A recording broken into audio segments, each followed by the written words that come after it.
Can't touch this.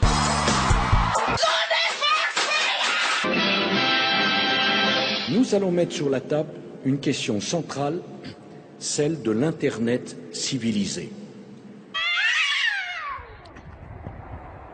Je ne dis même pas de l'Internet régulé. Je dis de l'Internet civilisé. Merci Nicolas. Donc, si l'Internet a besoin d'être civilisé, c'est qu'il ne l'est pas. Et donc, ceux qui le peuplent, les internautes, nous, vous, serions des barbares. C'est nous.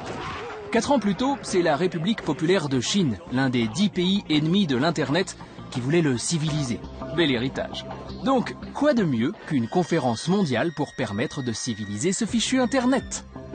La veille du G8, je réunirai avec l'accord de mes collègues, et notamment du président Obama, les grands intervenants de la société virtuelle dans chacun des pays du G8. Ah, l'IG8, Paris, capitale de l'Internet. Ses tentes blanches, son jardin des Tuileries, ses invités poids lourds, Facebook, Google, les décideurs du web. Et au milieu de ces illustres causeurs, un internaute, un barbare, un peu perdu. Gosh, I am. First of all, may I say I'm grateful to be here. A little surprised, given the other members of the panel, because I don't think I'm from the same planet, actually.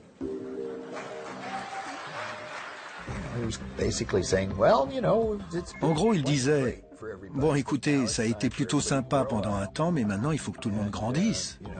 Et que les États-nations reprennent le pouvoir et récupèrent tout ça. Parce que c'est devenu trop important pour qu'on vous laisse ça à vous les gens. Ce qui était d'une arrogance sans nom. Et puis, un second qui demande au président Sarkozy de prêter un étrange serment.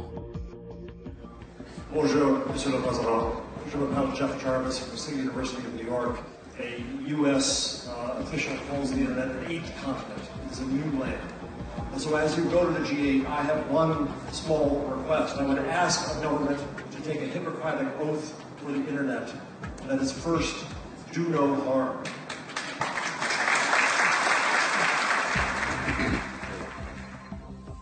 Ne pas vous nuire. Mais bien sûr. Pourquoi voudriez-vous qu'on vous nuise? Vous êtes un potentiel de croissance, de connaissance extraordinaire. J'aime votre expression, le 8e continent. Je l'imaginais déjà plantant le drapeau de la France dans ce nouveau continent de l'Internet. Mais si n'importe quel gouvernement peut proclamer sa souveraineté sur l'Internet, alors ce n'est plus du tout l'Internet. Je résume.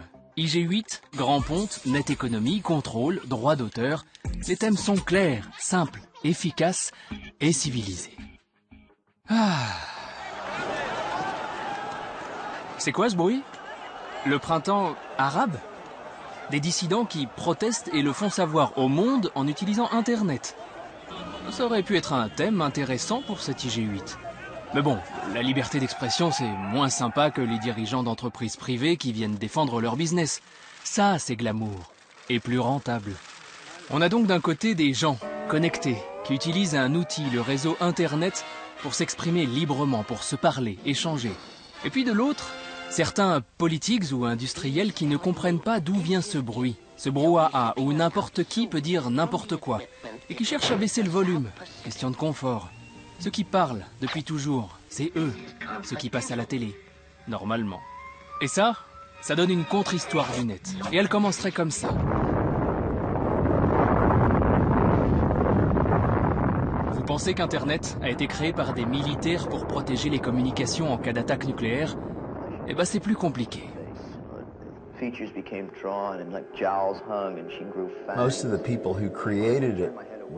La plupart des gens qui l'ont créé étaient des hippies, même s'ils travaillaient pour la DARPA. Une grande partie des gens qui ont créé l'Internet prenaient du LSD. Donc c'était naturellement un environnement plutôt ouvert d'esprit.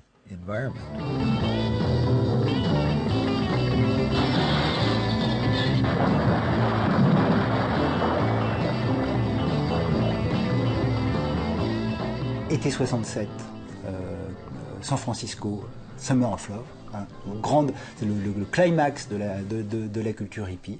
C'est juste après qu'ils vont tous dans les forêts, hein, les hippies, et c'est vraiment les mêmes qui, quelques années plus tard, vont dire on a un autre lieu, on a un autre territoire pour faire communauté, pour réinstaller ce qu'on n'a pas su faire dans le monde réel, qui est le territoire virtuel.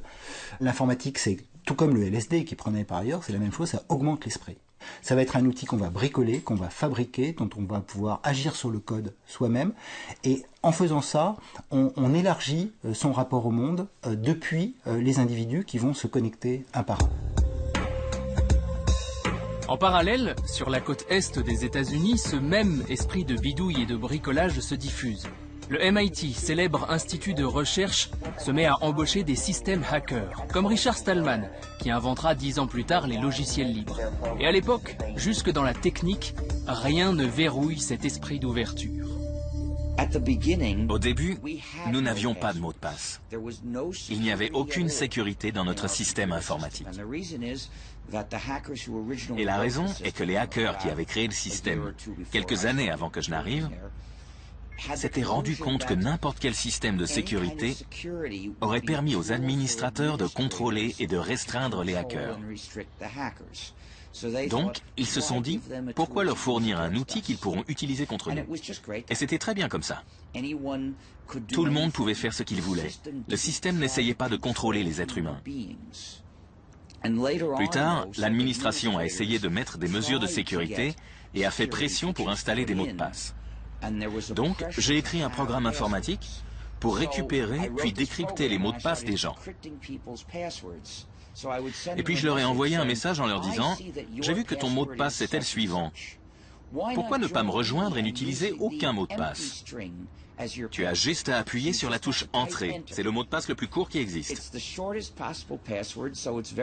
C'est très rapide à écrire et c'est tout aussi sécurisé que le mot de passe que tu utilises actuellement. Et en plus, tu milites contre les mots de passe. » Ce qui nous unit, c'est le partage. C'est la notion de partage. Si une information ne peut pas passer par là, elle passe par là, elle passera par tel ordinateur ou par tel autre, mais elle finira par se rejoindre. C'est comme ça que c'est conçu par les militaires américains, et finalement c'est comme ça que c'est détourné par la suite, à un moment donné par les universitaires américains, puis par des gens comme nous, et puis maintenant par la planète entière. Soudain, les gens ont découvert qu'ils avaient la capacité d'utiliser ce médium pour partager des informations entre eux. Et quand il y a eu suffisamment d'informations sur le réseau, il a fallu des moteurs de recherche pour trouver des choses. Cette combinaison entre le World Wide Web et les moteurs de recherche a permis aux gens de se découvrir les uns les autres, même s'ils ne se connaissaient pas. Qu'est-ce que c'est que le net? C'est ça, c'est un échange de pair à pair, peer-to-peer, de 1 à 1. Ou de 1 à 1000, ou de 1000 à 1. C'est d'inverser complètement les choses telles qu'elles ont été jusqu'ici, avec le clergé, l'Église qui donnait la bonne parole, puis le politique qui donnait la bonne parole, puis l'imprimeur qui donnait la bonne parole. Là-dedans, il y a des choses formidables. Mais on disait juste, changeons ça. Il y a un outil qui permet de changer ça. Essayons.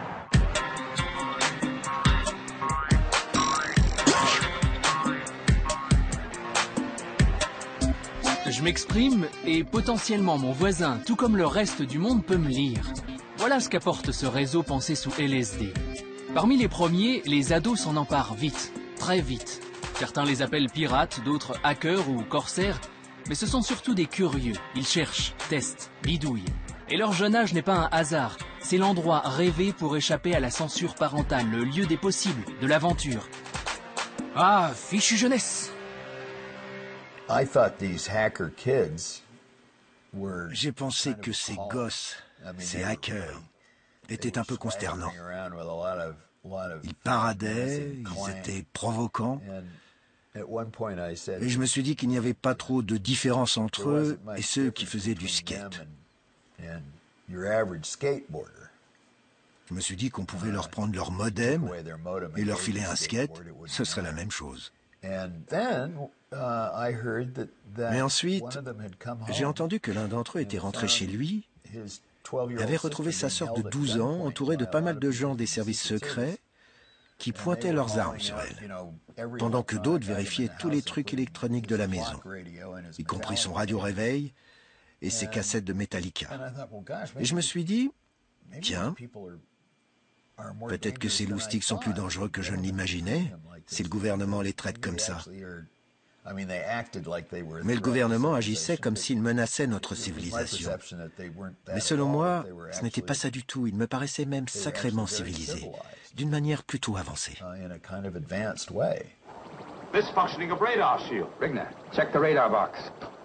Et rapidement, les différents services de renseignement ont tous cherché à intégrer les compétences de ces bidouilleurs des réseaux. Ça nous est arrivé à 6 heures du matin d'arriver à un pavillon situé en province à Tours et de taper à la porte pour dire voilà police, perquisition, d'avoir des parents qui nous ouvrent les yeux ronds en disant mais mon fils mais il a jamais quitté sa chambre, il est toujours dans sa chambre, etc. En fait c'était un pirate réputé et il était mineur. Donc ça veut dire qu'on a affaire à une population nouvelle, on est un peu démunis face à ce problème-là et nous ne pouvions pas recruter des gens comme ça pour la maison. Par contre, pourquoi est-ce qu'on ne ferait pas faire le service national des gens, vous voyez l'intérêt du service national, de gens réputés, etc., et qui pourraient travailler non pas dans l'ombre, mais pour la nation. Donc on a commencé à recruter effectivement des gens, à l'époque on ne disait pas hackers, on disait plutôt pirates, qui nous ont aidés à comprendre. En France, c'est l'époque où débarquent dans les sous-sols de la DST les baleineaux, recrutés par le général Guyot, alias la baleine. Là, j'en avais qu'un la première année, j'en ai eu 2 la deuxième année, puis après c'est monté jusqu'à une dizaine, une quinzaine. Je les recevais tous personnellement avant. Alors j'avais averti les centres de recrutement des profils que je recherchais. Je recevais les gars et j'ai sélectionné suivant leur sens de l'humour. Plus ça avait rigolé, plus ils étaient sérieux pour moi. Parce que faut être fou pour faire ces choses. Il faut s'amuser. Tous les ans, on avait de nouveaux baleineaux, et tous les ans, ils pouvaient nous apporter quelque chose de nouveau. Mais c'était des gens, pour la plupart, valables. D'autres, où on se méfiait, parce qu'on les triait sur le volet tout de même. Le KGB, il avait fait la même chose que nous. Comme il n'avait pas beaucoup d'informaticiens chez eux à ce moment-là, ils ont recruté ils ont détecté des gens, des hackers, et ils leur ont dit, écoutez, au lieu de vous amuser pour rien, moi je vous paye un petit peu plus si vous allez voir tel ou tel système. Les Anglais et les Américains s'en prévaient pas non plus. En 1991, je suis sur un plateau de télévision et je vois un hacker, présenté comme un hacker, qui s'appelle Jean-Bernard Condat. Je représente un groupe né très récemment qui s'appelle le Chaos Computer Club de France. Et je m'aperçois sur le plateau qu'il est en fait de mèche avec les policiers qui sont aussi présents. Je veux savoir, est-ce que je peux rentrer dans le ministère de la Défense irakien? Je veux savoir combien de munitions ils ont en ce moment dans leur stock. Voilà, page 629 de ce charmant Irak. Le réseau est IDAS, IDAS, géré par la société qui s'appelle BTC. Le code d'accès, 0 pour sortir, 4180 code d'accès. Ensuite, vous cherchez dès le paragraphe d'avant, je ne dirais pas, le numéro de l'ordinateur central de la société BTC, à qui vous allez demander l'ensemble des ordinateurs gouvernementaux, médicaux ou... Bon, j'arrive à Irak et je peux ensuite décliner. Vous descendez dans l'arborescence, comme dans une architecture, en demandant systématiquement... Mais personne ne s'en aperçoit. Oui, je pense qu'il y a des mots de passe à l'intérieur. Absolument pas, car... Il n'y a pas de mot de passe qui bloque à l'intérieur. Comme le disait mon cher collègue, il est totalement possible et directement... Philippe Le Gorju, oui, vous êtes devenu collègue de monsieur, c'est bon. Il m'a sorti mon fichier personnel tout à l'heure. D'accord, oui, non, mais il en fait d'autres. Philippe Le Gorju, le collègue en question, était en fait un ancien gendarme, ex-patron du GIGN. Et donc je vais le voir et il m'explique effectivement qu'il travaille avec la police. C'est quelque chose qui a eu un effet un petit peu dévastateur, c'est que ça s'est su évidemment très vite, comme tout se sait très vite sur Internet, là ça s'est su super vite, et on s'est retrouvé avec une communauté qui a complètement éclaté, qui s'est orientée plutôt vers le logiciel libre plutôt que vers la culture de la bidouille, vers le hacking, et ça a eu un autre effet dévastateur, c'est qu'il n'y a pas de il n'y a pas de culture du hacking en fait forte, et donc les médias, quand les grands médias, quand ils commencent à causer de hacking, effectivement, on se retourne toujours vers le cliché du pirate et non pas en fait du maker, du doueur, de la personne qui va fabriquer, qui va détourner des objets, et on perd en fait vraiment l'essence du mot. Des agents de la police judiciaire ont perquisitionné les locaux du Chaos Computer Club de Hambourg la nuit dernière. Des membres du club, qu'on appelle des hackers, sont soupçonnés d'avoir pénétré dans le système informatique du Centre européen de recherche nucléaire. Récemment, le club aurait hacké le système informatique de la NASA. La police crée la surprise. Perquisition au Chaos Computer Club de Hambourg. 15 spécialistes de la police de Hambourg, accompagnés de leurs collègues français et de la police judiciaire, ont perquisitionné les locaux du club, ainsi que 3 appartements. En créant le CCCF, les services de renseignement français s'étaient en fait inspirés du premier grand groupe de hackers, le Chaos Computer Club, créé 10 ans plus tôt en Allemagne et qui, malgré les tentatives d'infiltration, a toujours su rester indépendant. Andy Müller-Magoun, l'un des membres historiques de ce club, est bien loin des pirates décrits par les médias. L'éthique des hackers a toujours joué un grand rôle pour le Chaos Computer Club. À commencer par l'idée que l'ordinateur est un outil pour résoudre collectivement des problèmes. Donc l'idée est de garantir l'accès à l'information pour tous et qu'il y ait moins de concentration du pouvoir. C'est ce qu'Internet nous permet en nous donnant les moyens de communiquer librement sans limite ni contrainte avec le monde entier. Bien sûr, derrière cela, il y a un but pacifique, car des personnes qui discutent ne se tirent pas dessus.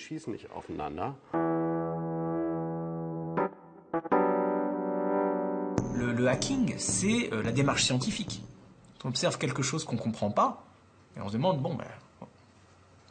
comment, pourquoi, et on va chercher à comprendre. C'est ça le hacking. C'est les hackers qui ont construit les premiers ordinateurs, les premiers langages de programmation. C'est les hackers qui ont construit Internet et qui le construisent tous les jours. La morale du hacker, ça veut dire en quelque sorte que vous pouvez contourner les problèmes. Donc on essaye toujours de contourner les problèmes plutôt que de les affronter. Mais il y a des menaces contre l'Internet auxquelles nous devons faire face. Il y a des États tyranniques qui essaient de contrôler l'Internet. Il y a de bons gouvernements qui se comportent mal sur Internet en essayant de filtrer tous nos contenus, en essayant de nous surveiller ou de contrôler le net de différentes manières.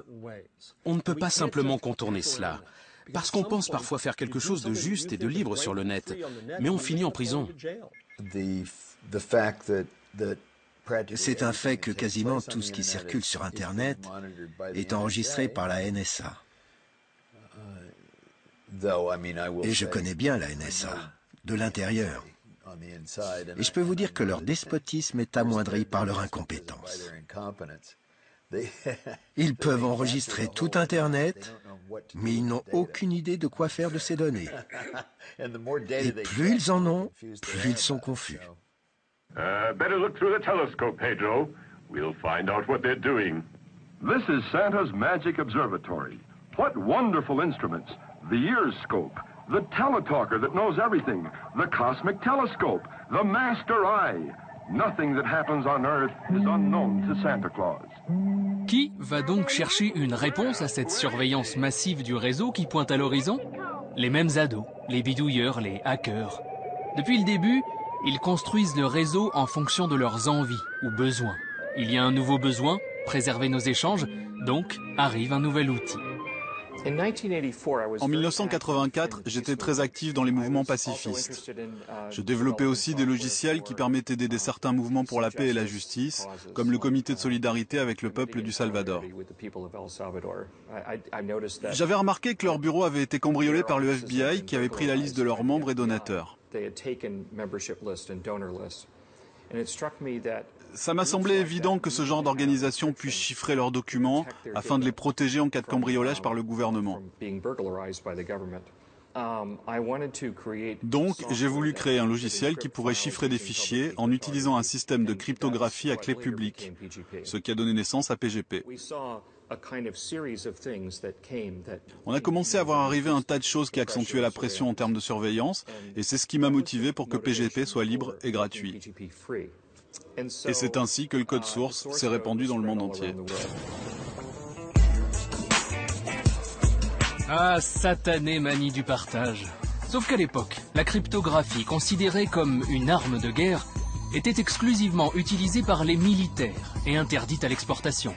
Autant dire que les autorités américaines, à commencer par les grandes oreilles de la NSA, l'agence qui écoute les communications, n'ont guère apprécié.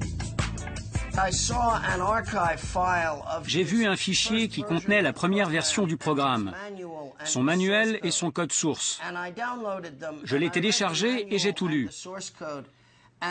Et la nuit même, je lui écrivais un message où je lui disais « Félicitations, vous avez fait quelque chose de formidable. Vous allez changer le monde. Vous allez aussi vous mettre dans un sacré pétrin.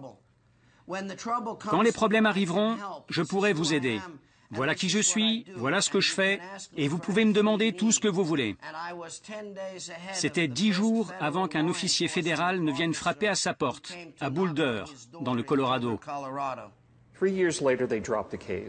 3 ans plus tard, ils ont laissé tomber l'affaire. Il y a eu beaucoup de réactions très vives contre cette enquête criminelle. Toute l'industrie informatique était de mon côté, et c'est l'industrie la plus puissante aux États-Unis. Avec du recul, la vraie réponse, c'est que le e-commerce avait besoin du chiffrement fort. Et donc, ils nous ont laissé faire, parce que ça a permis aux banques de faire de l'argent. Si nous pouvons chiffrer nos données, ce n'est pas parce que les gouvernements ont capitulé face à M. Zimmerman, mais c'est parce que les gouvernements ont capitulé face à des banques comme Citibank, Deutsche Bank et la Société Générale.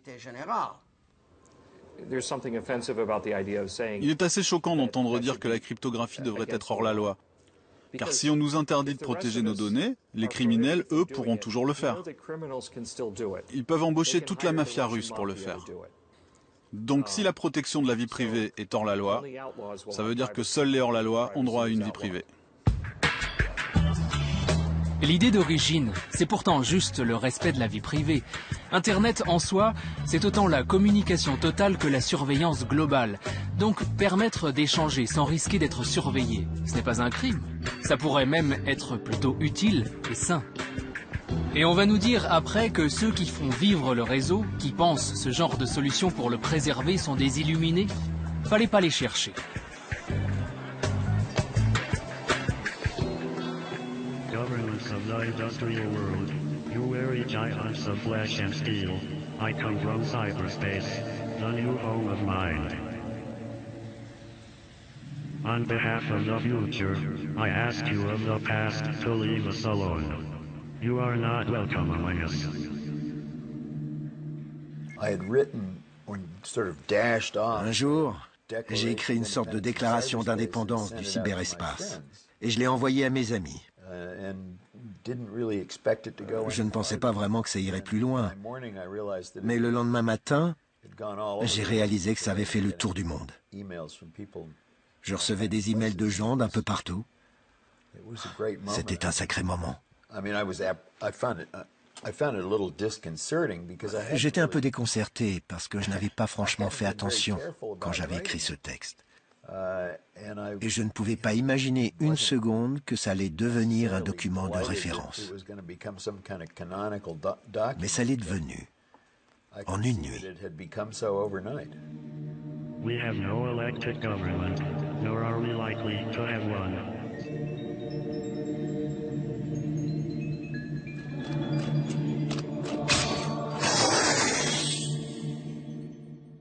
Combien faudra-t-il de jeunes filles violées pour que les autorités réagissent? Combien faudra-t-il de morts suite à l'absorption de faux médicaments? Combien faudra-t-il d'adolescents manipulés? Combien faudra-t-il de bombes artisanales explosant aux 4 coins du monde? Combien faudra-t-il de créateurs ruinés par le pillage de leurs œuvres? Il est temps, mes chers collègues, que se réunisse un G20 du net qui décide de réguler ce mode de communication moderne, envahi par toutes les mafias du monde. Hey guys, look at me. I'm Pedal Bear. Ah, ce fameux réseau mafieux. Depuis de nombreuses années, les autorités posent sans cesse la même question. Mais qui se cache derrière cet Internet? Et donc, qui tenir pour responsable? 6 mai 1996, première tentative de réponse. En France, une descente policière a lieu chez 2 fournisseurs d'accès à Internet indépendants, WorldNet et FranceNet. Des photos pornographiques mettant en scène de jeunes enfants. Voilà ce qu'ont trouvé les gendarmes sur les 2 réseaux incriminés. Les 2 gérants ont été envoyés devant la justice. On les tient. Les responsables seraient donc ceux qui gèrent les tuyaux par lesquels passent les contenus, comme si le facteur était responsable du courrier qu'il transporte. Rafi Aladjian, fondateur de FranceNet, fut l'un des 2 PDG menottés ce matin-là. Le problème avec la pédophilie, c'est que c'est un sujet facile. C'est ça le truc, c'est que la pédophilie est le seul sujet dans lequel il y a de manière non ambiguë quand on voit une photo pédophile, on sait qu'elle est pédophile et on peut décider directement de la supprimer.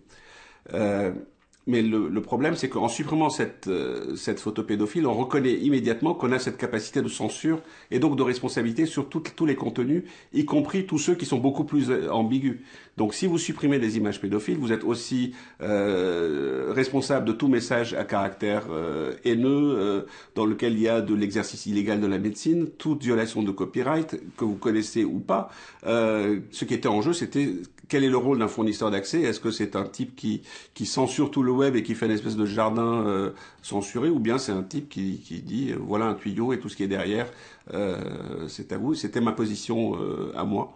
Enfin, c'était marrant parce qu'on voyait à la fois des médias populaires type TF1 qui ont titré sur un réseau pédophile arrêté en France, mais quand après on a su plus ce qui s'était passé, ils n'ont pas corrigé. La presse ne va jamais comprendre ce qu'est Internet. Par fainéantise, par peur,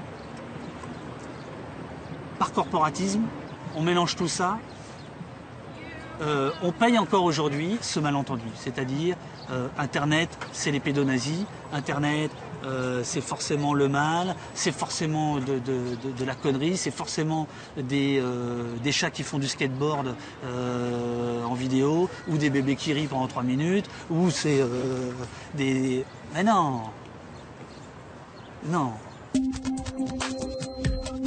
En 1999, le Conseil supérieur de l'audiovisuel en France, dirigé à l'époque par Hervé Bourges, va même organiser le premier sommet mondial des régulateurs consacré à Internet. Parce que bon sang, il faut bien faire quelque chose pour contrôler ce réseau. Nous avons dit, bien évidemment, il n'est aucunement question de censurer Internet, ni même d'essayer d'empêcher le développement d'Internet, au contraire, mais de le réguler. Ben, Internet peut dire n'importe quoi sur n'importe qui. Et on le sait bien aujourd'hui. On peut dire que vous êtes un salopard qui avait tué votre femme ou qui avait couché avec votre fille, hein, et vous avez pour protester, c'est passé, c'est parti. Hein. Alors à ce moment-là, vous avez la justice qui peut intervenir si vous portez plainte, mais combien de temps faudra-t-il? Et votre image est abîmée à tout jamais. Alors c'est ça tout de même qui doit se poser. Il y a une autorégulation de la parole et des propos qui s'est mis en place sur Internet. Et ce phénomène d'autorégulation, et ça maintenant on a de bonnes études qui le montrent, il ne va pas valoriser des discours qui seraient des discours où les faits seraient absolument faux, conspirationnistes, racistes, dangereux, etc. C'est que ce travail collectif des internautes, il se fait de façon souvent heurtée, violente, hein, on connaît les discussions enflammées sur Internet, mais si quelqu'un dit n'importe quoi, et que c'est complètement faux, il ne va pas voir son discours reproduit partout, sauf pour dire qu'il a tort. Hein. Et donc il y a une capacité collective de vérification, de validation, à la fois factuelle et normative, qu'opèrent les internautes entre eux. Mais certains, politiques, industriels ou personnes publiques, ne sont pas convaincus. Il faut trouver qui a la clé de cet Internet. Si ce ne sont pas les fournisseurs d'accès, ce sont donc leurs frères, les hébergeurs, ceux qui permettent aux internautes de créer sites web, pages perso et donc de s'exprimer. Tout d'un coup, il y a une dépêche AFP qui sort, Estelle Hallyday attaque un hébergeur Internet qui diffuse des photos d'elle dénudée qui avaient déjà été publiées dans un journal. Un hébergeur, c'est quoi? Internet, c'est quoi? Dénudé, du sexe, du stupre. C'était parti. Valentin Lacambre, internaute libertaire, ne s'attendait vraiment pas à devenir un jour l'objet de la colère d'un mannequin célèbre. Une colère qui pourrait bien lui coûter très cher. Valentin Lacambre est hébergeur. Cela signifie qu'il accueille dans la mémoire de son ordinateur toutes sortes de pages web qui l'aident gratuitement à accéder à l'Internet. Il se rémunère en vendant parallèlement des services informatiques. Il est loin de rouler sur l'or. En première instance, j'ai été condamné de manière assez légère. Mais pour le principe, parce que j'avais été condamné et que je voyais d'autres procès se profiler, donc j'ai fait appel. Et là, j'aurais pas dû, parce qu'en appel, je suis tombé sur Marie-Françoise Marais, un juge qui m'a aligné, mais alors d'une force. Et donc elle m'a condamné à payer 300 000 francs.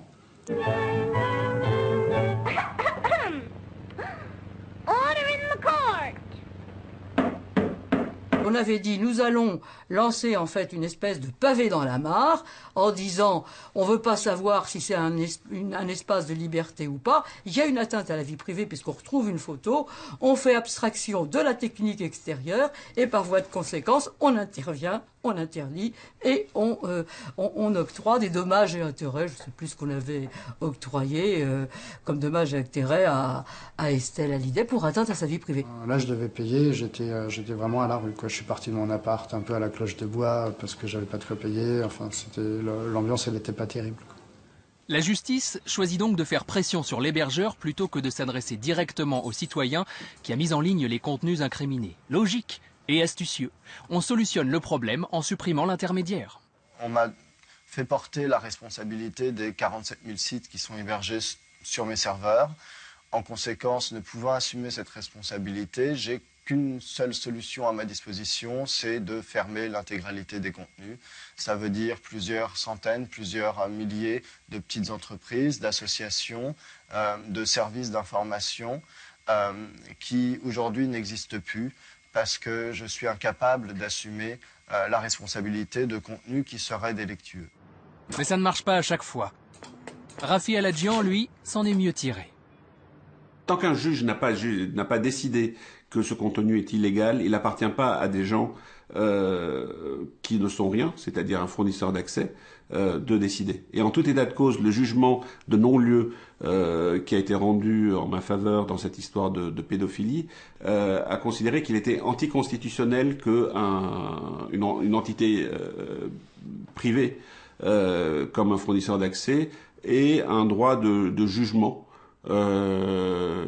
a priori sur les contenus qui peuvent être vus ou pas vus par les choses. Donc non seulement on ne pouvait pas le faire, mais c'était anticonstitutionnel. Qui sommes-nous pour décider, pour appliquer de la censure, décider de ce que les gens doivent voir ou pas voir?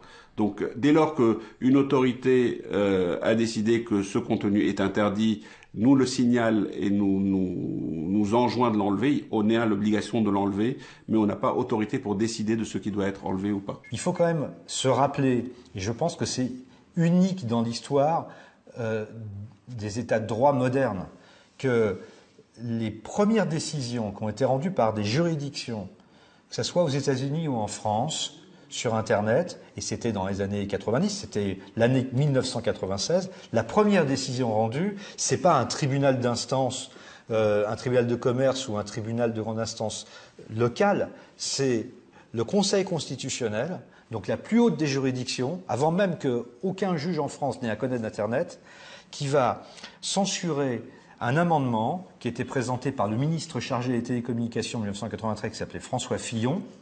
Et dans le cadre de la loi de libéralisation du secteur des télécoms, ils avaient voté un peu, on va dire, à la hussarde, en pleine nuit, un amendement qui responsabilisait très fortement les intermédiaires techniques. C'était déjà dans l'idée de contrôler le truc par les intermédiaires techniques. Et aux États-Unis, Bill Clinton fait voter le Decency Act, et la Cour suprême va annuler les dispositions relatives à Internet. Et c'est des faits uniques, encore une fois, dans l'histoire des États de droit. C'est les plus hautes juridictions qui se prononcent et qui protègent Internet, consciemment ou inconsciemment.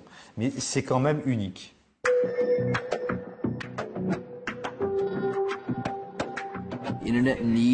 Internet a besoin d'être un endroit dédié à la liberté et non au contrôle. Donc moi, j'aimerais bien voir les gouvernements s'intéresser à Internet, mais d'une manière intelligente. En ce moment, les gouvernements s'intéressent à Internet, mais pas de la bonne façon. Je crois qu'il y a beaucoup de pression pour le contrôler. Et on a des législateurs qui ne comprennent pas comment il fonctionne, ni quels sont les effets de leurs actions quand ils essayent de le réguler d'une façon beaucoup trop lourde et restrictive.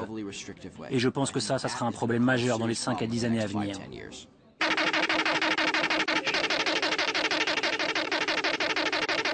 What the hell? What does it mean? Seems almost a message coming from space.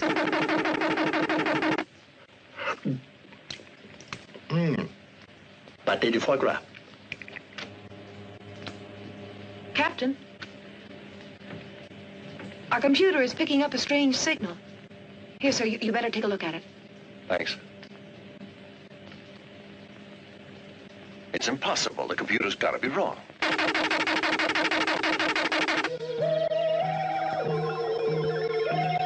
Avec ces notions de régulation, de contrôle ou de liberté, vient la question de la neutralité d'Internet.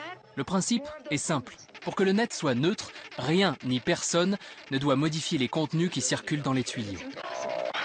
Come on, relax.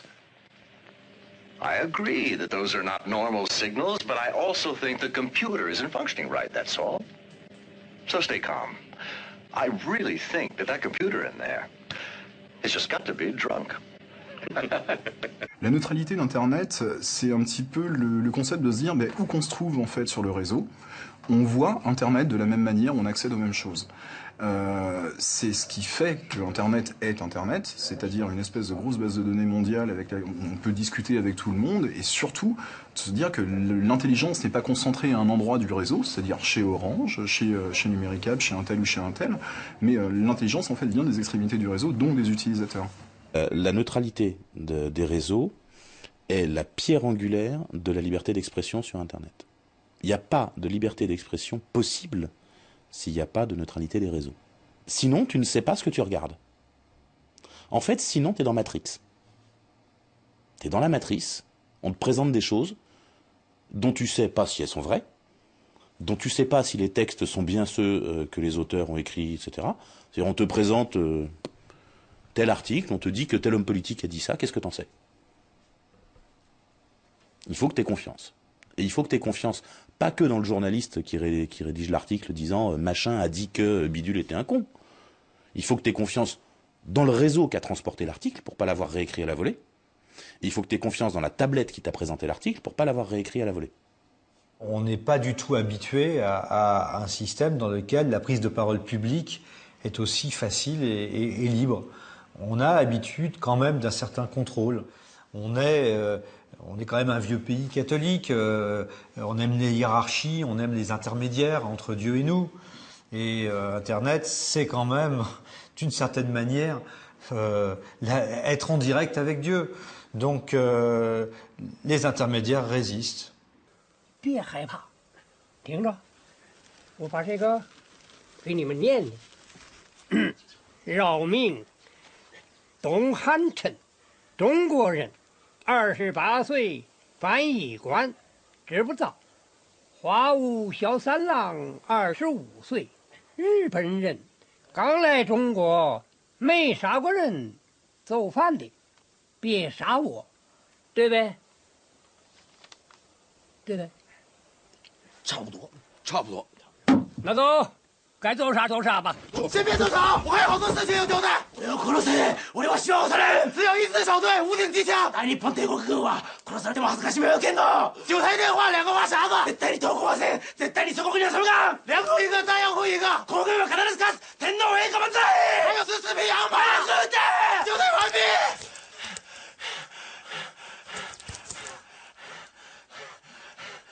La quête infinie se poursuit donc. Mais qui contrôle Internet?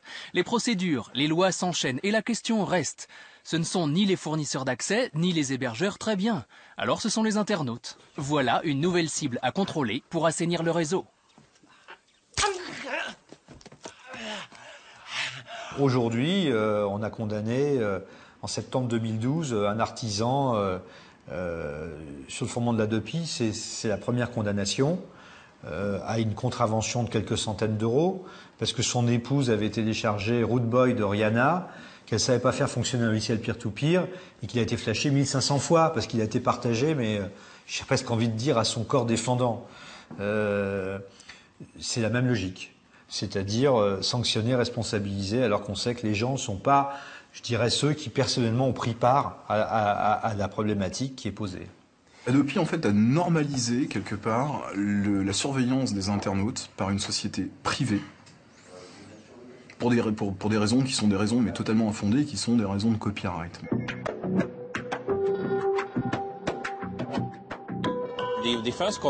Les premiers copyrights datent de 1557. C'était en Angleterre et le but était de supprimer toute dissidence politique. La reine avait alors accordé le monopole de l'impression à l'imprimerie londonienne. Et en échange, elle pouvait censurer tout ce qui sortait de ses presses. Ça remonte à cette époque.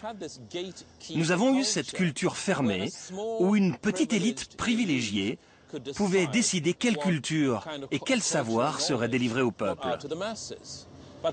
Mais Internet a changé tout cela. Internet a donné une voix à chacun.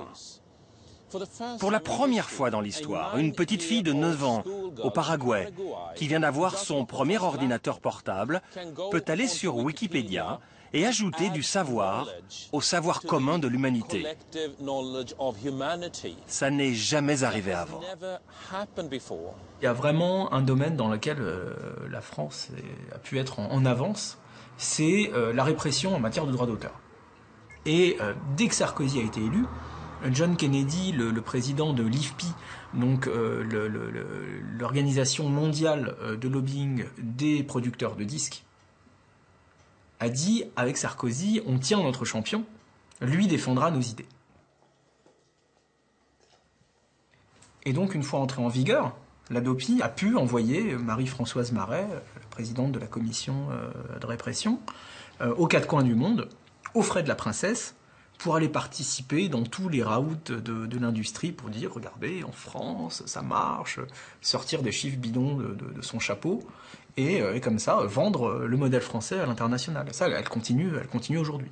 C'est pas un petit changement technique, c'est véritablement une révolution, parce que je pense véritablement que nous sommes à un changement de civilisation. Il va y avoir des modèles qui vont apparaître, mais il s'agit pas de faire la course avec le gourdin. Arrêtez de m'appeler la mère fouettarde du net. Non, je ne suis pas la mère fouettarde du net.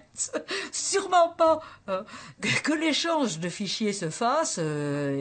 je pense que c'est une possibilité, mais qu'elle se fasse d'une façon qui préserve tout ce qui est droit de préserve, qui préserve tout ce qui est droit d'auteur, droit de tous les internautes, pas des internautes, de tous ceux qui participent à l'industrie. Je pense que là, il y a un véritable problème. Est-ce qu'on rémunère une rente ou est-ce qu'on rémunère un travail ?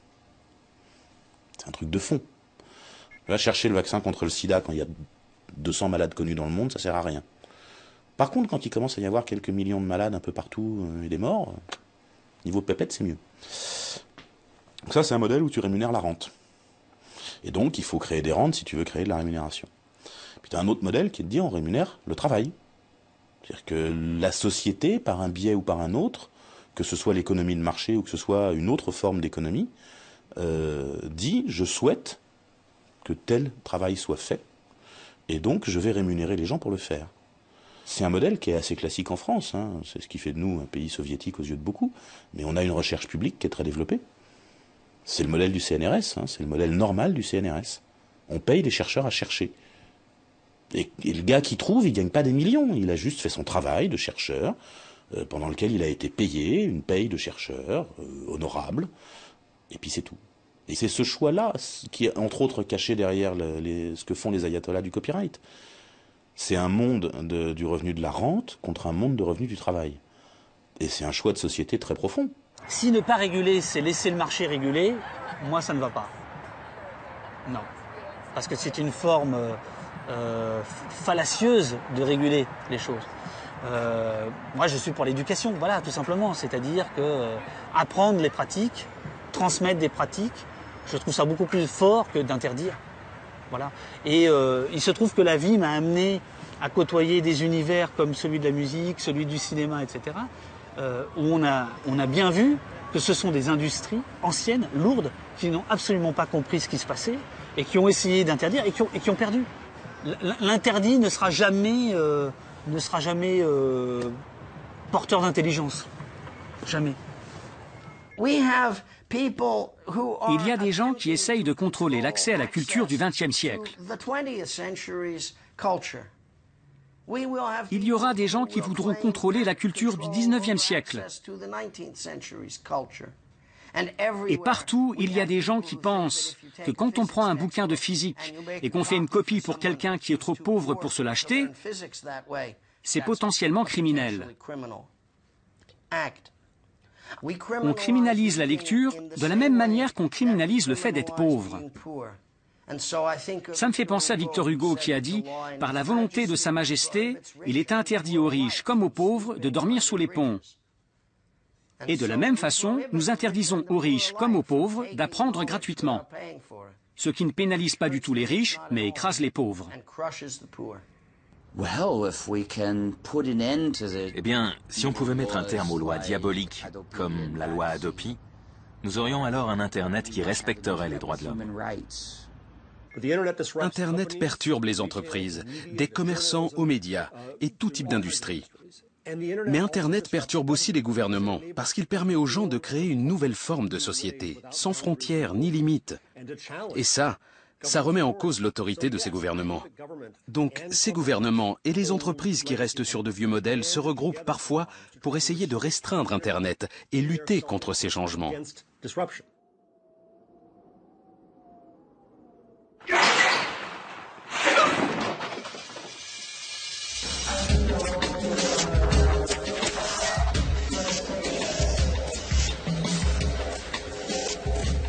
Donc, il faut surveiller, nous répétons, des fois qu'on attrape des pirates.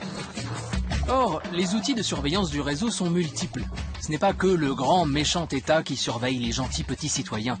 C'est bien plus complexe, car nous tous, dans notre frénésie de partage et d'échange, nous créons un peu plus chaque jour cette société de surveillance. Timo Tutz est estonien. Il a bêtement construit une machine qui, en scannant notre pièce d'identité, retrouve et affiche toutes les infos que nous avons laissées en ligne, de notre plein gré.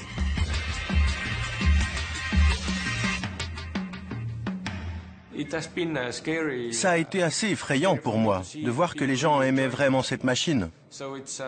Pour moi, il y avait de bonnes raisons de la rendre effrayante, mais pourtant les gens sont vraiment excités à l'idée de pouvoir voir leurs données. Mais ça arrive aussi tous les jours sur Facebook, partout dans le monde. Les gens partagent leur vie et ils adorent ça. Aucun dictateur n'aurait osé rêver un outil aussi puissant pour surveiller toute une population. Le grand risque d'Internet, ce ne sont peut-être pas ces pirates qui partagent, mais plutôt ces entreprises qui stockent les données qu'on leur cède volontairement chaque jour. Facebook est la version postmoderne de la Stasi. C'est comme ça qu'il faut le voir. Si on regarde le nombre d'informateurs, la Stasi avait infiltré un peu plus de 10% de la population en Allemagne de l'Est. Facebook, dans certains pays comme l'Islande, atteint près de 88% de la population. Les informations que les utilisateurs mettent sur Facebook à propos de leurs amis, de ce qu'ils font, sont déposées bien plus régulièrement que ne pouvaient le faire les agents de la Stasi quand ils rapportaient des informations à leurs supérieurs. À partir d'une carte de crédit Visa, il est possible de prévoir un divorce 1 an avant que vous ne le sachiez vous-même. Et cela uniquement en regardant vos habitudes d'achat. Alors imaginez ce que Google ou Facebook peuvent savoir sur vous. Si on vous diagnostique une maladie grave, la première personne à le savoir, ce n'est ni vos parents, ni vos amis proches, ni vos enfants, votre mari ou votre femme, c'est Google. Nous avons construit le net de façon à ce que toute utilisation qui en est faite puisse être surveillée, d'une façon où chaque serveur web stocke l'information de qui accède à quoi. Et si ce serveur est celui de Facebook et si 800 millions de personnes l'utilisent pour communiquer, alors il y a un homme qui a le droit de savoir ce que tout le monde regarde et fait. Et ce type sera alors sous pression pour vendre ou donner au gouvernement et aux maléfiques de la Terre les informations cruciales de ce que tout le monde fait.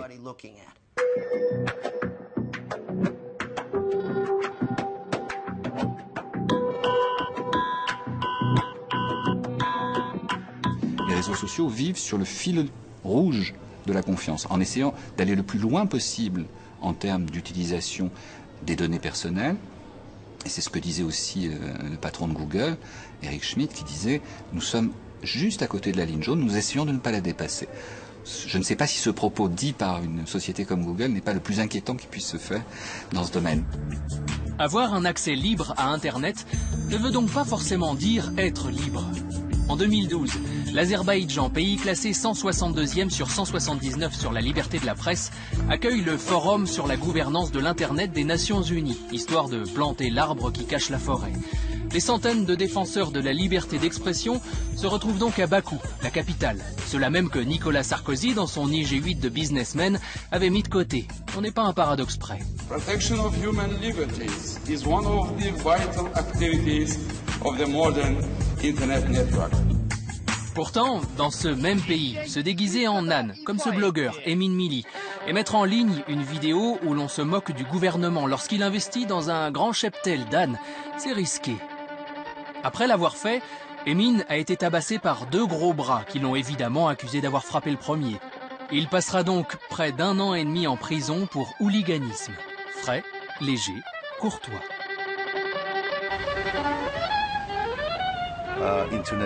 Internet n'est pas libre en Azerbaïdjan. Bien sûr, on est libre d'utiliser Internet techniquement. Je peux, là, aller écrire n'importe quoi sur Facebook ou Twitter, mais ça ne veut pas dire que quand je vais quitter ma maison, je vais être libre. Je vais marcher dans la rue comme si de rien n'était. Je peux être attaqué, remis en prison, et il ne s'agit pas que de moi. Il y a plein de gens à qui c'est arrivé. Ce que j'essaie de dire, c'est que ce gouvernement annonce aujourd'hui, regardez, on a plus de 60% de pénétration Internet. Il y a 900 000 personnes sur 9 millions qui sont sur Facebook en Azerbaïdjan. Et ils disent, regardez, ça grandit vite, on est un pays libre. Mais ce n'est pas vrai. Tu ne peux pas mesurer la liberté d'un pays en mesurant son accès technique à Internet.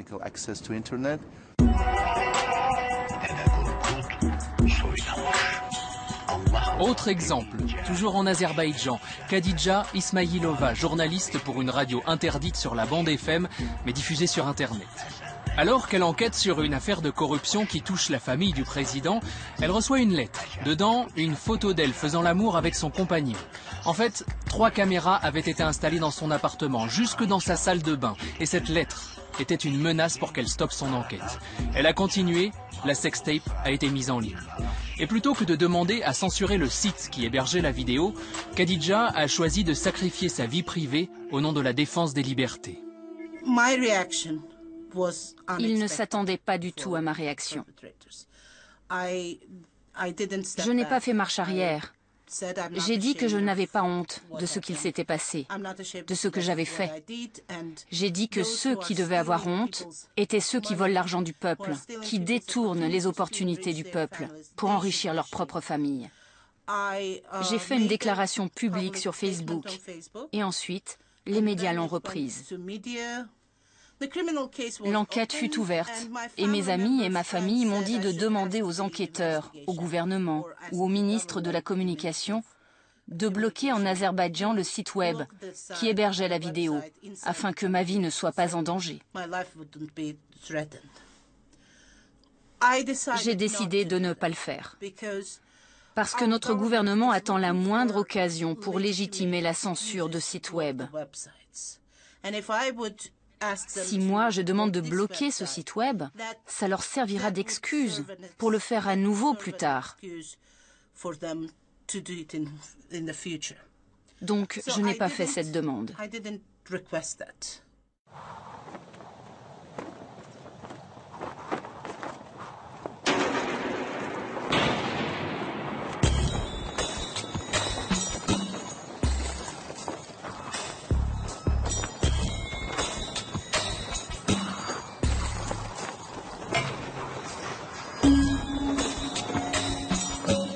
Aujourd'hui, si les tentations de censure ou de surveillance du réseau sont de plus en plus grandes, c'est peut-être aussi une bête question de finance. L'appât du low cost, jusque dans la surveillance. Il y a quelques années, acheter une antenne radar pour espionner un satellite de communication, c'était pas donné, et réservé aux grandes nations industrialisées. Mais cette époque est révolue. Dans un monde où toutes les communications ou presque sont numérisées, les coûts chutent, la tentation grimpe et le business de la surveillance devient rentable. Tout le monde parle de cyberguerre et personne ne parle de cyberpaix. Mais pourquoi ? Eh bien c'est simple. C'est parce qu'il y a tout un tas de lobbies richissimes impliqués dans ces opérations de cyberguerre. Et toutes ces entreprises essayent de terroriser le Congrès américain, entre autres, pour qu'il finance ces programmes et ainsi obtenir leur part du gâteau.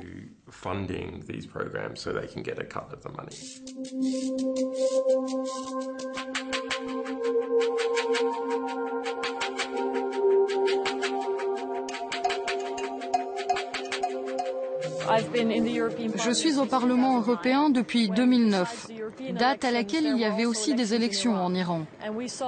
À l'époque, de nombreux Iraniens mettaient en ligne des vidéos pour montrer que des milliers d'hommes et de femmes manifestaient dans les rues pour demander où est mon vote.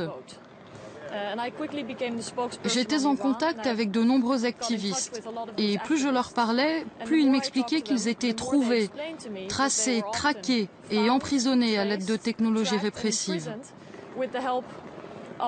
Et je me suis dit qu'il fallait enquêter. En creusant, j'ai découvert que ces technologies n'étaient pas utilisées qu'en Iran, mais également en Égypte, en Tunisie, en Syrie ou au Bahreïn, et dans beaucoup d'autres pays où la répression est systématique, mais où des entreprises européennes ont été en mesure d'exporter ce que j'appelle des armes numériques. Il est grand temps que nous mettions un frein à ces exportations et que ces entreprises se comportent de manière plus transparente et responsable.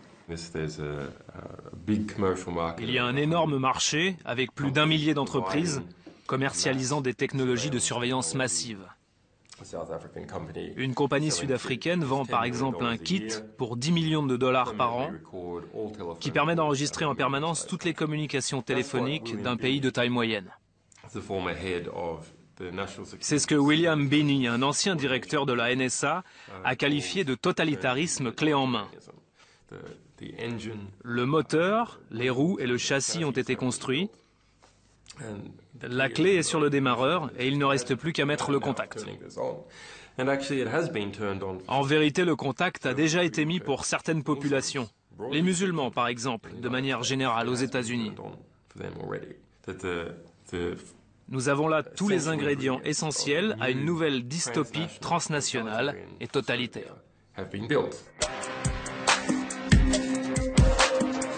Je veux être le président de la France des droits de l'homme. Je ne crois pas à la réelle politique qui fait renoncer à ses valeurs sans gagner des contrats. Eh bien justement, à propos de contrats, la France en a gagné un beau avec le colonel Kadhafi. La livraison de toute une infrastructure permettant de surveiller l'ensemble de l'Internet libyen. Pratique pour un dictateur. Mais ça, bien sûr, c'était bien avant la victorieuse opération tricolore lancée pour libérer le pays. Vive l'amitié entre la France et la Libye! Quand la situation a commencé à dégénérer un petit peu en Libye, il nous est remonté en fait une information comme quoi la France avait vendu un système de surveillance globale de toute la population à Abdallah Senoussi, qui était une personne qui était activement recherchée par la Cour pénale internationale, qui a été condamnée par contumace en France pour des actes de terrorisme quand même. On a commencé donc à gratter un petit peu et on est tombé assez rapidement en fait sur une entreprise qui s'appelle Amesis. Qui a été effectivement mise en cause directement ensuite par le Wall Street Journal, qui a découvert vraiment les infrastructures, les installations d'Amesis en Libye, dans une prison qui avait été désaffectée et qui avait été réhabilitée en fait pour devenir un centre d'écoute. C'est légal ou c'est pas légal? Quand c'est pas légal, on vend pas. Mais est-ce que vous êtes conscient qu'il y avait des vies humaines qui étaient menacées? 2003, levée de l'embargo. 2007, il serre la main des plus grands, d'accord? Et vous venez en 2011. D'accord, me demander si j'ai pu poser une question de savoir si ça allait servir à traquer des opposants, d'accord, dans son pays. Mais comment vous voulez que je réponde à cette question? Moi, personnellement, quand je vous vends un stylo, d'accord, ou quand vous faites effectivement une interview, enfin le stylo, d'accord, ce que vous écrivez, le responsable, c'est pas le vendeur du stylo. Comment on peut, mais sans trembler des genoux, dire qu'on vient de vendre un stylo à un pays qui était en pleine révolution, à qui on a aidé en fait un dictateur notoire et même un terroriste en la personne d'Abdallah Senussi. Dire sans trembler des genoux, ok, je te file un stylo, moi je vends un stylo, quoi. Il faut être vraiment gonflé en fait pour comparer ce qui a été vendu à la Libye à un stylo. Il n'y a pas qu'Amesis qui vend ce genre d'outils. Amesis s'est fait une spécialité par contre de l'interception légale et de l'interception massive à l'échelle d'une nation. Maintenant, la technologie elle-même est d'origine française. C'est quelque chose qui est né au laboratoire de l'IPSIS, qui a donné naissance d'ailleurs à une entreprise sur laquelle on tombe assez régulièrement quand on fait des recherches sur les pays dans lesquels on soupçonne que ces technologies sont utilisées, qui est une entreprise qui s'appelle Cosmos. On a beau nous assurer que Cosmos ne vend pas de système de surveillance et tout, on a énormément d'éléments qui nous prouvent le contraire. Faut savoir que cette entreprise Cosmos a été prise la main dans le sac en train de vendre un système de surveillance à travers un consortium italien à Bachar el-Assad. Et elle n'a pas fait ça il y a 10 ans, elle n'a pas fait ça il y a 5 ans. Elle était en train de s'apprêter à le vendre il y a à peine quelques mois. Depuis, Cosmos a annoncé qu'elle se retirait du projet syrien, tout en précisant être restée en parfaite conformité avec l'ensemble des législations en vigueur. Une position également défendue par Amesis. Après tout, c'est vrai, aujourd'hui aucune loi n'interdit à une entreprise occidentale de vendre des armes de surveillance à un dictateur. Traditionnellement, les pays démocratiques établissent une liste des armes qu'ils ne peuvent pas vendre sans autorisation, et une autre des pays à qui ils ne peuvent pas vendre ces armes. Les technologies de surveillance et de contrôle de l'Internet ne sont pas dans cette liste. Ce ne sont pas des technologies interdites. Si on est sérieux quand on veut promouvoir la démocratie, on ne doit pas vendre ces technologies aux pays qui vont en abuser. Et en plus de ça, on ne doit pas être un mauvais exemple. Nous ne pouvons pas ignorer les besoins de sécurité. C'est important. Mais on ne peut pas ignorer l'équilibre qu'il faut avoir avec les libertés civiles non plus. Et c'est de cet équilibre dont nous parlons. On doit juste être assez courageux pour faire face à ce challenge. Démontrer pourquoi on a vraiment besoin d'une mesure comme celle de la surveillance, mais également rester critique afin de préserver cet équilibre à tous les niveaux.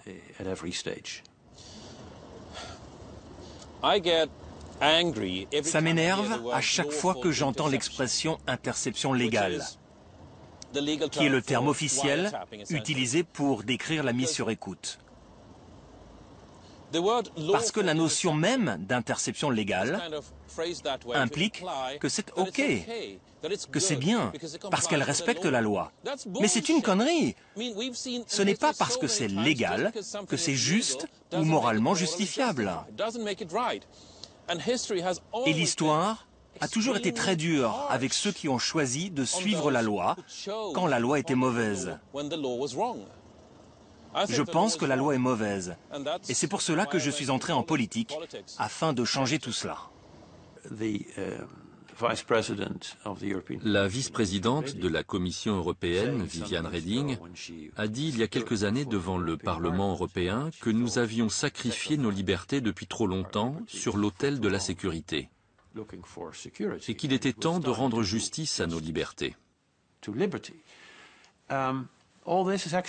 Maintenant que le temps a passé, que la nervosité générale du 11 septembre et de ce qui a suivi a disparu, on devrait peut-être se demander, avons-nous vraiment besoin de ça? Parce que c'est pire que d'être sur une pente glissante. La plus grande bataille porte sur les libertés individuelles, afin de défaire certaines choses. À commencer par le fait que mon téléphone portable puisse être tracé par le gouvernement. C'était impensable au milieu des années 80. Comment en sommes-nous arrivés là? Et comment revenir en arrière? Les technologies ne sont pas plus un outil de libération qu'elles ne sont un outil d'asservissement. La vision un peu angélique de John Perry Barlow sur un monde libéré des États et qui irait vers un mieux-être global parce qu'il utiliserait les technologies est une vision qui doit être sérieusement teinté, non pas de pessimisme, mais de pragmatisme. Les technologies seront ce que nous en ferons. The calculator is helping to define society's most complicated problems. It is a tool for turning inspiration into fruitful prediction. As an information machine, it has done much to broaden the base of our growing concepts. But the real miracle is the promise that there will also be room for those smallest details that have been the basis for man's most rewarding wishes.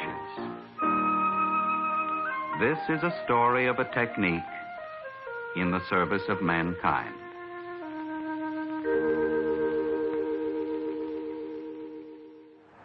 En fait, ce que je crois, c'est qu'on est dans une période encore de transition.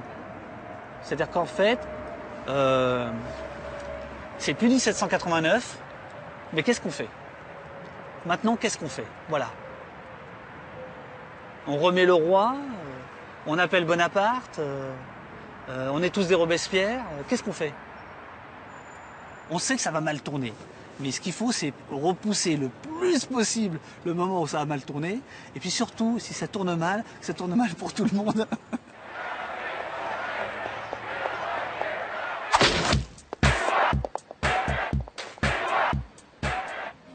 Certains choisissent donc d'agir. Et ils le font avec cette sacrée habitude qu'offre Internet, sans demander la permission. Comme le collectif international Telecomix qui, en Syrie, a aidé les internautes à contourner la surveillance du régime. On peut les appeler hackers, mais ce sont avant tout des gens connectés à d'autres grâce à un réseau et qui cherchent à s'entraider. En Syrie, le réseau est totalement surveillé par le gouvernement. Des gens ont été arrêtés chez eux en raison d'activités sur le net, et ça doit toujours être le cas. Des gens ont dû mourir parce qu'ils avaient mis je ne sais quoi sur Facebook. Et nous avons mis à disposition des infrastructures permettant de mettre en ligne des choses en contournant la surveillance.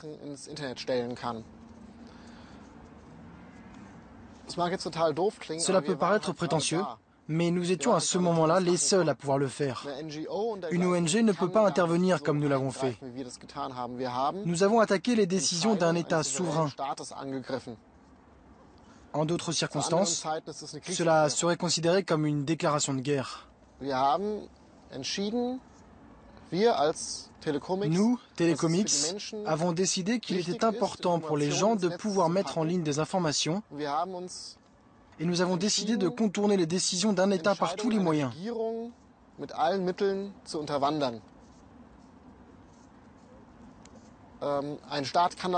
Un État ne peut pas le faire, un service secret non plus. Mais nous l'avons fait. Je ne sais pas encore si c'était bien, j'y réfléchis toujours. Mais je pense qu'à ce moment-là, c'était la bonne décision à prendre.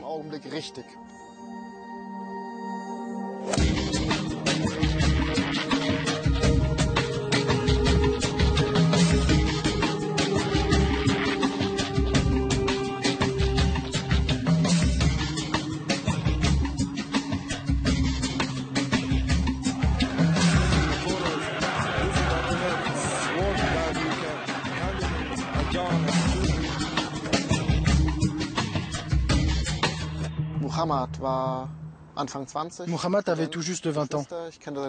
Il était étudiant, il avait des frères et sœurs. Je connais toute son histoire, il me l'a raconté. J'avais organisé des interviews avec un journal allemand. Lorsqu'on a voulu faire la troisième interview, je l'ai cherché et je ne l'ai pas trouvé. J'ai demandé à des gens où il était.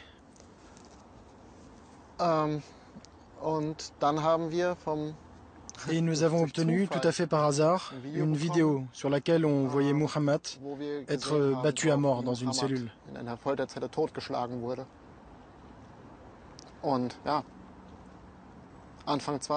Il avait tout juste 20 ans, rêvait d'un monde libre, d'un pays libre. Et parce qu'il voulait exprimer librement ses rêves, il a été tué. Dear peoples of the Middle East and North Africa, this is Telecomix. We have a short message for you. Recently there have been massive uprisings in many countries, from Tunisia to Egypt. We are very happy to see the success of your struggles for democracy and freedom. We are also sad to see the violence that happens. Telecomix works for defending free communications. During the last week we have worked intensively with providing modem lines and amateur radio communications when the internet was shut down completely in Egypt. We also provide methods for circumventing internet filtering, as well as the strongest cryptographic softwares available to modern computers, for avoiding government surveillance and repression. Telecomix consists of hundreds, maybe thousands, of internet activists that work in the service of free communication. We use every communication technology that we master to try to keep the flow of information up. You are free to request anything from us. We do our best. We are from the internet. We come in peace. Let there be freedom for all people and computers.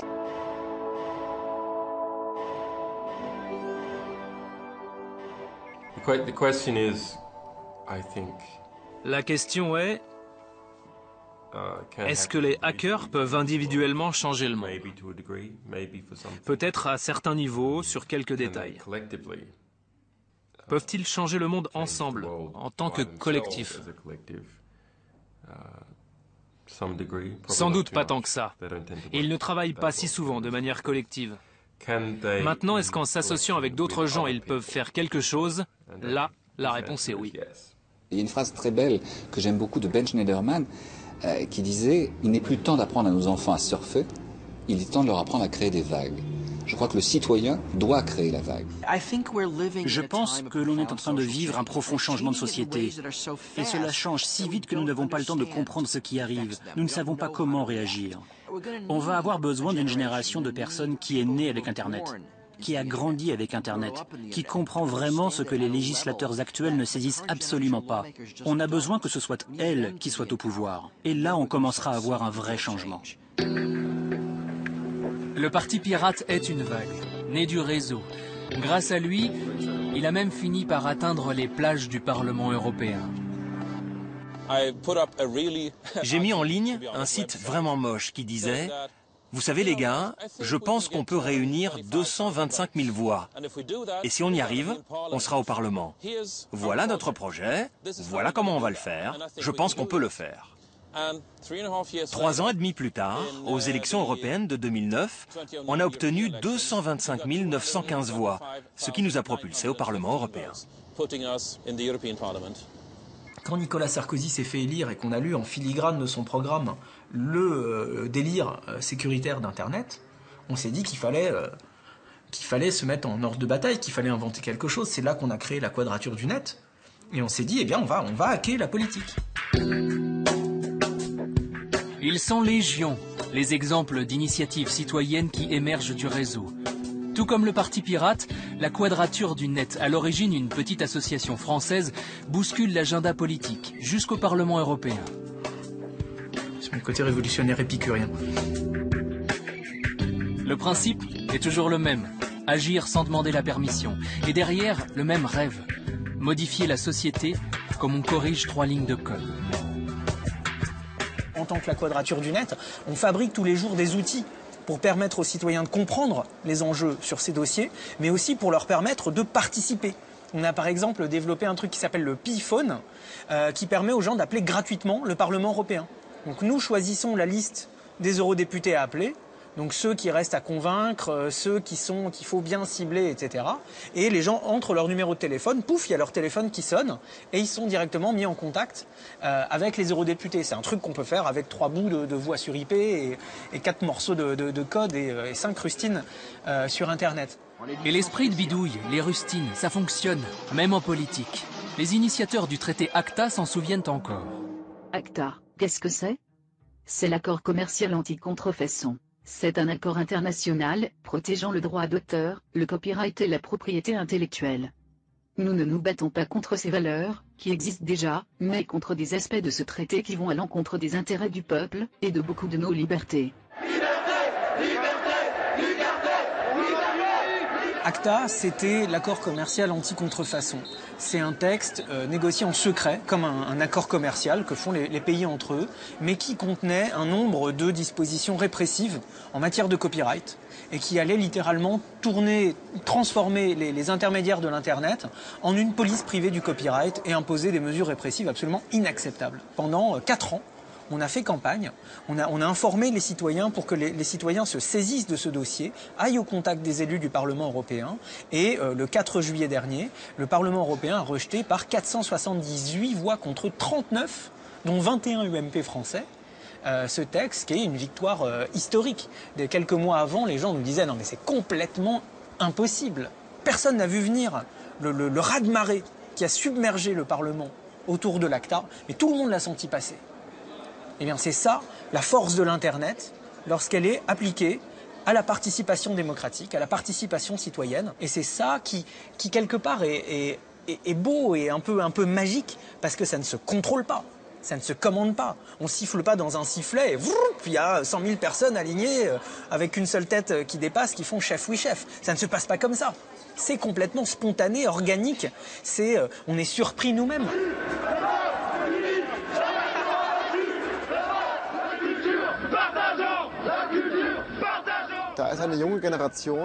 Il y a une nouvelle génération d'hommes et de femmes politiques qui n'avaient pas nécessairement vocation à le devenir.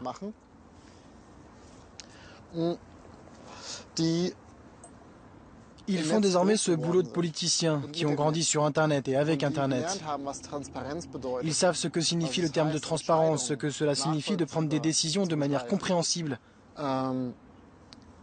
Ils sont habitués à communiquer de manière réactive, rapide. Ils sont aussi habitués au fait qu'il existe un certain nombre de libertés.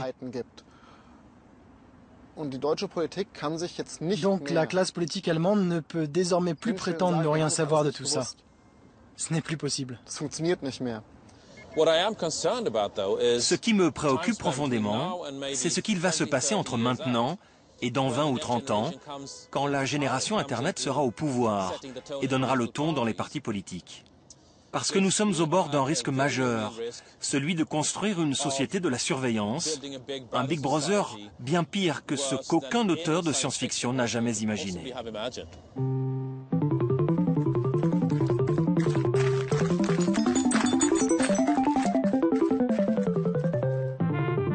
D'ici là, comme le disent certains, il faut continuer à coder. Car ce qu'il y a sous le capot d'Internet, ce qui fait tourner le réseau, c'est le code. Ce code informatique n'est qu'un langage qui permet, entre autres, à nos ordinateurs d'afficher des pages web ou à nos logiciels de faire ce qu'on leur demande. C'est comme un alphabet que les machines interprètent et qui font que les informations peuvent circuler d'un utilisateur à l'autre. Comme tout langage, ce code est essentiel à la communication. Libre à chacun de l'apprendre. Pour quelqu'un qui fait du web, le code est magique. Il faut comprendre le code si on veut pouvoir aller plus loin et surtout si on veut ne pas se laisser enfermer dans une expression qui serait encadrée par les marchands, encadrée par les logiciels, encadrée par les législateurs. C'est pour ça que toute la défense du code, ce qu'on appelle les logiciels libres, est si importante. Avec les ordinateurs, il n'y a que deux possibilités. Soit l'utilisateur contrôle le logiciel, soit le logiciel contrôle l'utilisateur.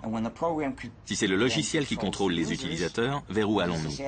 Eh bien, le propriétaire du logiciel contrôle les utilisateurs qui utilisent ce logiciel. Et ce logiciel devient alors un instrument de pouvoir.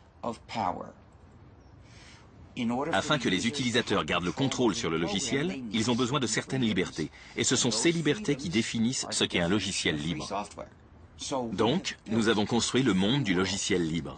C'est un monde où vous pouvez utiliser les logiciels en toute liberté. Ça existe parce que nous l'avons créé. Et maintenant, c'est à vous de vous échapper du monde des logiciels propriétaires pour nous rejoindre dans le monde libre.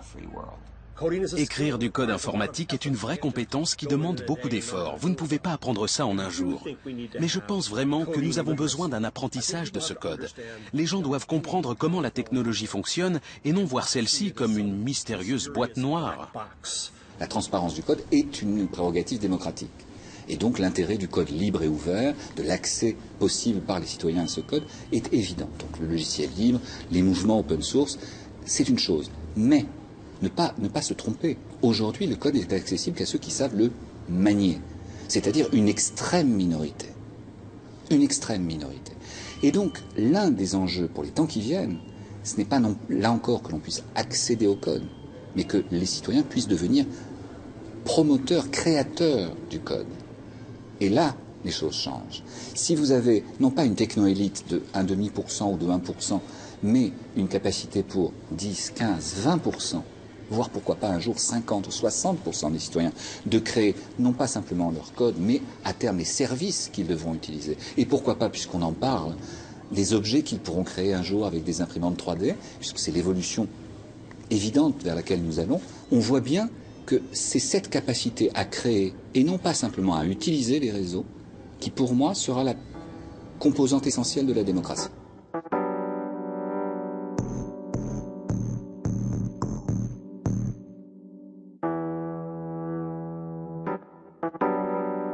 Et voilà comment Internet sort de sa boîte. L'esprit des pionniers, ces hippies sous LSD, semble être finalement toujours là. Les vapeurs sont tenaces. Aujourd'hui, des machines, appelées imprimantes 3D, conçues par des hackers, bidouilleurs, makers, ouvrent de nouveaux horizons et poussent le concept encore plus loin. Une imprimante 3D, c'est simplement quelque chose qui va te couler une forme en 3 dimensions, avec du plastique en fait, et ça va te créer un objet. Donc tu peux te créer des objets avec ça. Ce qui est important en fait quelque part, c'est la réappropriation de process qui sont des process industriels, qui sont très coûteux et qui aujourd'hui en fait sont démocratisés. Faut savoir qu'un truc comme ça coûte moins de 1 000 euros. La grosse machine en fait coûte plusieurs dizaines de milliers d'euros et c'est quelque chose qui va nous permettre après nous tout simplement de nous amuser, de jouer.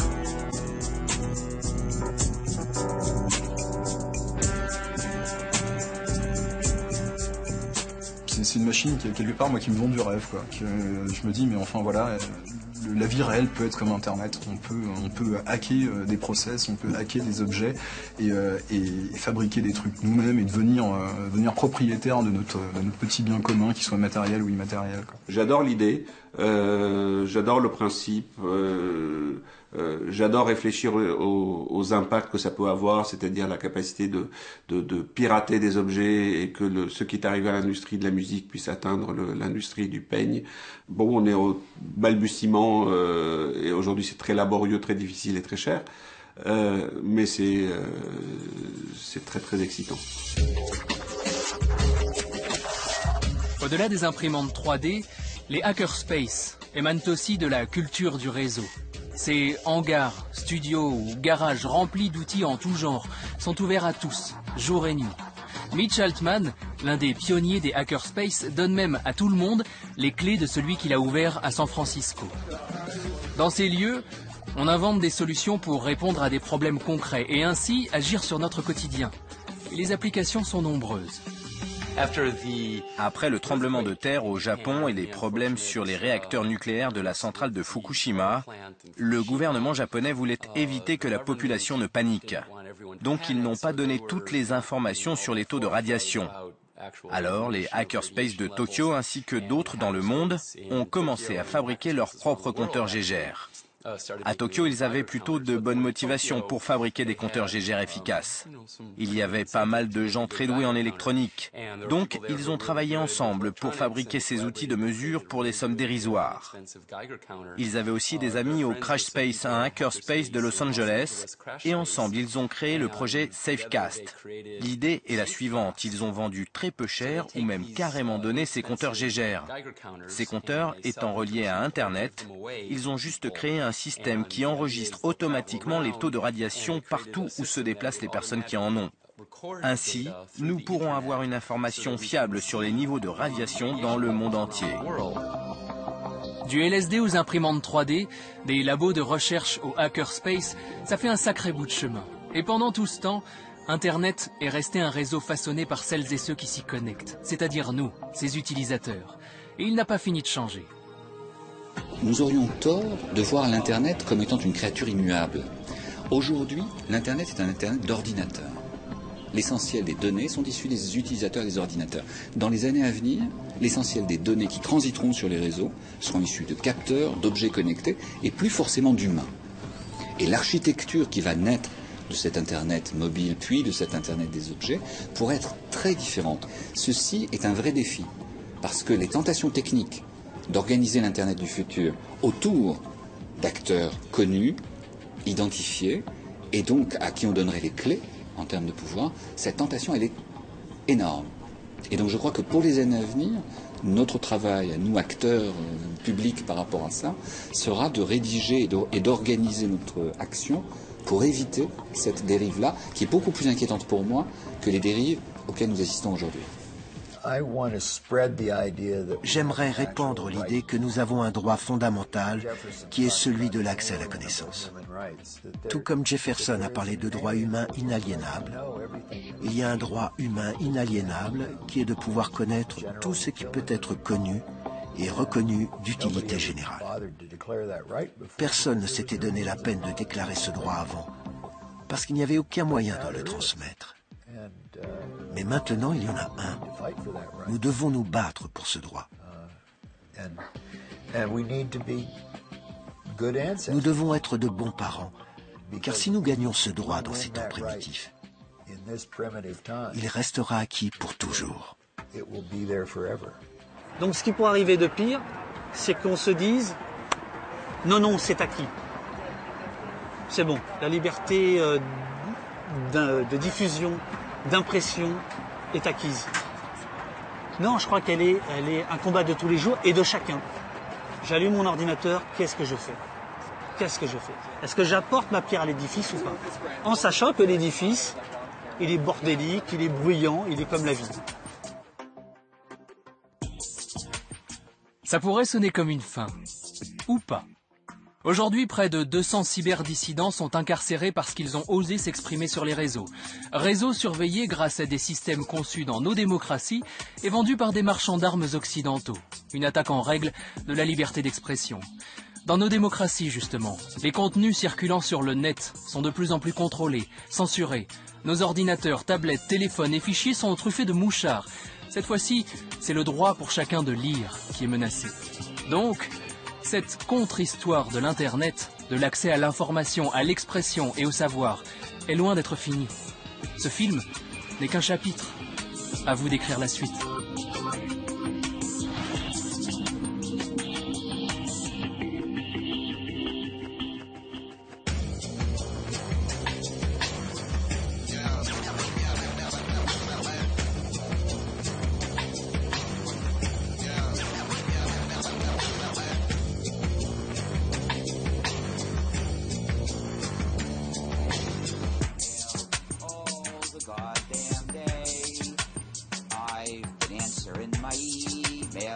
My work gets done that way.